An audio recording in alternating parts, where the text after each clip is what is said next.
Welcome to There Is a Method to the Madness. My name is Rob Maxwell. I'm an exercise physiologist and personal trainer. I'm the owner of Maxwell's Fitness Programs, and I've been in business since 1994. The purpose of this podcast is to use science to get to the real deal of what works, and most importantly, why things work or why they don't. Hence, there is a method to the madness. Before I get to today's episode, let me thank Jonathan and Lynn Gilden of the Gilden Group at Realty Pros. They are flat out the best and bring the muscle to the real estate industry. That's why the Gilden Group at Realty Pros, or I should say Realty Pros in general, is number one in Volusia County. So if you need help, check them out. Give them a call, 386-451-2412. So I had a question come in, and I think it's pretty good. Actually, I think it's very, very good, because I want to get people exercising, working out, taking control of the things they can, and trying to remove any obstacles in the way from that. And what they brought up was an obstacle. They brought up an area that I think a lot of people feel some insecurity about or some doubt about, and that is, how do you get over when you're working out or doing something athletic in the fitness world, and you get kind of preoccupied with what other people are doing, like keeping up with the Joneses and that kind of thing. So an extrinsic, motivation is what we call it. So how do we overcome that? So that's a good question, because it shows strength from somebody when they realize that a behavior or a thought pattern that they might have isn't exactly healthy. Or why would they bring it up? Because somebody that would think nothing of that, like if they didn't have an issue with that, it would never even come up. They would just basically worry about what other people are doing, or imagine that other people are worried about them, and they wouldn't even give two thoughts that might be slightly problematic or not healthy.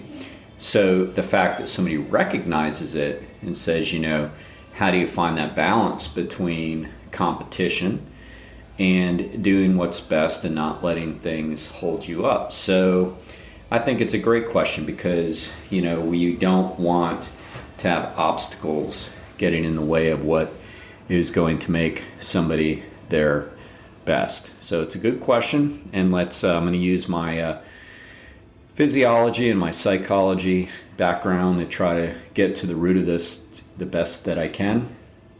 So first off, what we're talking about is the ego. The ego is kind of the over evaluation of self, meaning that we get very fixated on what we're doing.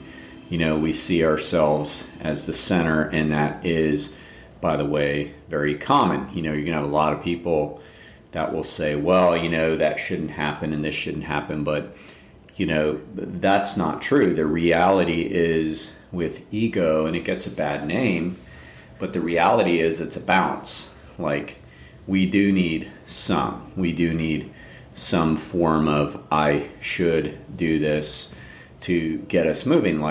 And there's a genetic predisposition towards that, by the way.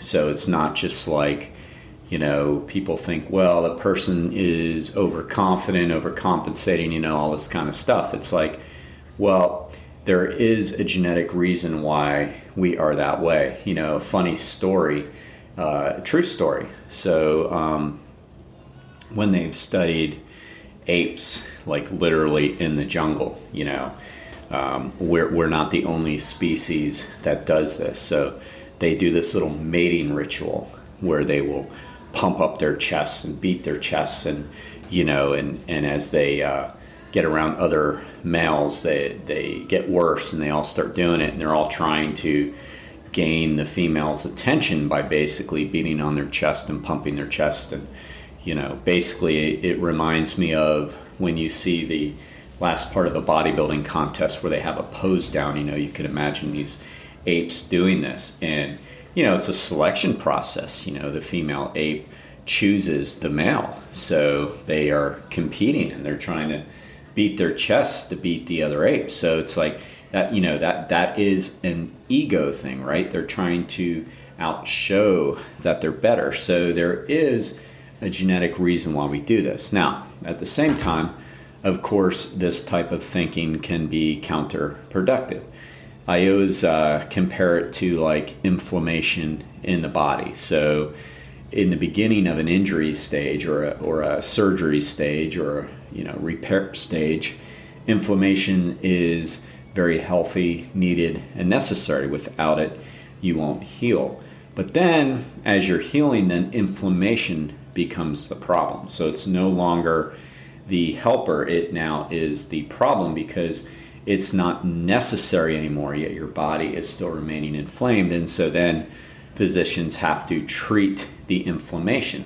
So it's kind of similar with the ego. Like when we're younger and we're trying to move up in the world, an ego is important. It's very hard for a adolescent to think, well, I need to be doing this for to be the best I can be. That's just not in the brain at that point. You're not mature enough, so you're thinking, well, I'm going to have to maybe be the best in my class or be a certain percentage or whatever. And on the football team, you're thinking, yeah, it'd be great to be, think I'm the best player in the locker room or, improve my skills. But the reality is I want to make the team, so all I need to do is beat this next guy,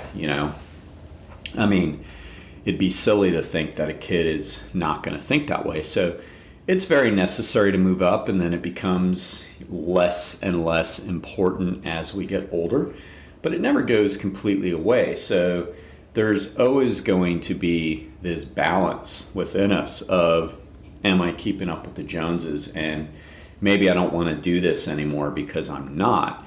I know people in the gym that feel that way about pull-ups. I'll just use pull-ups as an example. So pull-ups is an extremely effective lat and rhomboid exercise. It's one of the top pulling exercises ever if you're able to do them. Pull-ups are very hard, and I would say it absolutely that the majority of the population, male or female, cannot do a pull-up. So it's a very hard exercise. So if you're able to do pull-ups in the gym, it's an extremely effective exercise. The fact that you can do them alone is great, but what I'm saying is it's a great exercise for your upper back and rhomboids, lats, and everything, your traps. It's a great exercise. But if you go to do pull-ups and then you're aware that somebody in the gym is there and can do way more pull-ups than you because you've seen them do it, and so you kind of become shy and think, well, I'm not going to do them today. So what you're doing is you're hurting yourself because you are evaluating yourself versus this other person. And that happens. I bring this up because I see it. I see it a lot. And, that's a very common thing. And I use pull-ups as the example because I've seen it so frequently. But that can be the case with any exercise. You can know that a squat is the best lower body exercise you can do, and you prefer to do them, say, on a Smith machine or free weight or whatever, something that you see other people do. But then you don't do that because the person in the gym who you're sharing the gym with at the time can do so much more. And so you don't do them, or you do an alternative to them that may not be best for you. So we see these things, all right? And then I'll give one more example, then we'll talk about how to get around that. So another example could be cardio. Let's say you love to run, but there's people in your neighborhood that are quote real runners. It's always funny how I see it all the time. Running, this happens all the time because people say, oh, they're real runners. And I'm like, what the hell does that mean? What's a real runner? Because they're faster than you, because they run. It's just funny how we humans tend to just label people like that. But you may label that. You might know that throwing in some jogging with your walking could be great for your cardiorespiratory system. But you don't, because there's real runners who are going to evaluate you. And so you stick to walking, or you don't even do that. Pick anything and we can throw that out there. So, it's easy to say, and if you're listening, it's funny, I always kind of call out human nature, but it's funny, you're listening, you might think, well, just don't do that. And then acting like you don't do that. But it's funny. What's funny is like you all do it. Like almost everybody does it, just to a different extent. I mean, social media is full of it. I mean, I have to remind people all the time. It's like what you're seeing on social media is the absolute best 10 seconds of this person's day, right? I mean, it's the best 10 seconds that they had in the gym when they filmed that. And most likely they took 2 or 3 cuts of that exercise just to show what they wanted to show you. And they edited out what they didn't like. I mean, happens all the time in the gym with people that film exercises and puts them on social media. Now, for the gym and for myself, for my business, I mean, I post a lot of different form videos where I might be doing a shoulder raise or a leg press, bicep curl. I mean, I'm thinking of the ones I did recently. And I can tell you absolutely, I'll go back and say, no, that didn't show very good form. I'm going to redo this. Now, to my defense, I'm like, I want to make sure that I only put form out there that I'm trying to teach. But at the same time, I mean, we all do it. So you can't gauge off of what somebody says they're doing. All right. But, that's social media. Now let's get back to the real question. So we all do it to an extent. We'll see somebody doing something and we'll think, that they're better than me or whatever, or I'm better than them, whatever. We might take the upper hand sometimes. It's like, it's easy to say don't do that. But again, people do it. Now, to answer and give advice to the person who had the question is this: have your own metrics that are absolutely most important.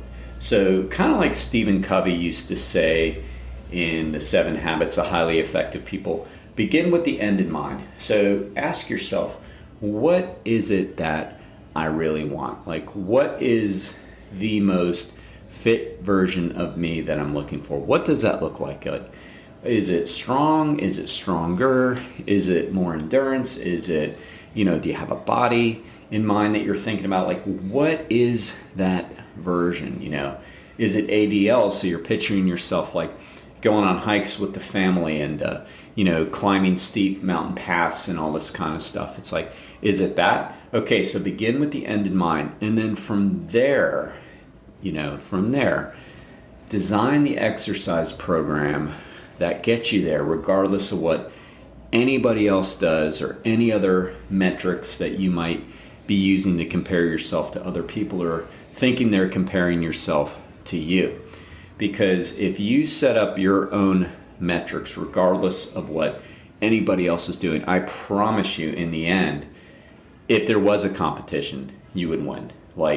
You're going to win because you are going to get better and better. So let's say it's well, I know pull-ups are great for me, but I can only do 1.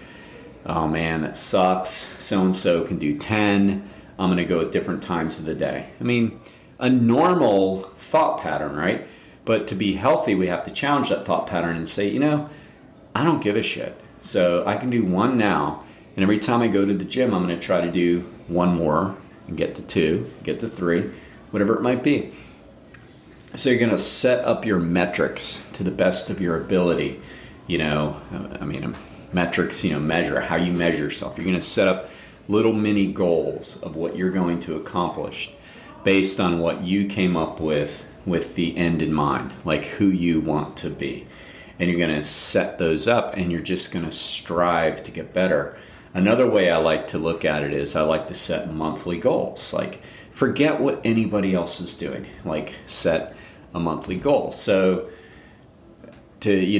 give like a personal, like how I did it. So I knew in November, December, that I was going to be having hernia surgery in basically the mid part of December. Like I knew that it was planned and all that. So I said, there's a couple things I want to get accomplished before I do that.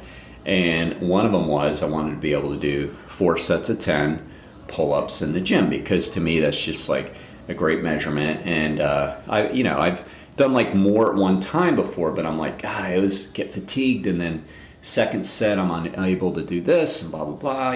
Just for me it meant something. Who knows why, but I wanted to be able to do 4 sets of 10 clean pull-ups. So I was like, I worked on that for like the month leading up, because I knew once I had surgery that I wasn't going to be able to do much of that for a little bit. So I'm like, you know what? Let me get this done before this. So I worked and I set up a little program, and then lo and behold, the week before the surgery, I was able to do 4 sets of 10. I set it up like 2 sets of 10, then 3 sets of 10, I don't know, like 3 sets of 9, then 4 sets of 9, and then 4 sets of 10. I had a little program that I always do, like I do for clients too, setting up little mini overloads and goals. And I nailed it, and that made me feel good about myself. So I know what I picture for me. I want to be fit. I want to have good muscularity. I want to be strong. I want to have good ADLs. I want to have good endurance. So if I jump in a 5K, I'm able to do that with, room to spare or whatever. Like I have like what I picture, it's very important for me to move fluidly. Like I don't, like to walk around, like limp around, whatever. So like I know what my end in mind looks like. And then I set it up based on that. And I understand that like it doesn't matter in the end what anybody is doing, But not to make the person who asks feel bad, because I want them to understand that we all do that. It's just like our higher self says, okay, I'm comparing, I'm not going to do that. So like the advice is, first, begin with the end in mind. Second, set up little mini overload metrics that's going to get you there. And third, every time you have that thought, understand it's normal, it's natural, part of biology, but I'm going to override it. I'm going to be the bigger self and say, I get it, but it doesn't matter. I'm going to let it go, so to say. So, great question. Keep them coming. And as long as we get them obstacles and motor through them, we're doing great. Now let me thank Overhead Door of Daytona Beach, the best garage door company in Volusia County, bar none. Jeff Hawk, Zach Hawk are the owners. They'll give you the best customer service. Check them out, overheaddordaytona.com.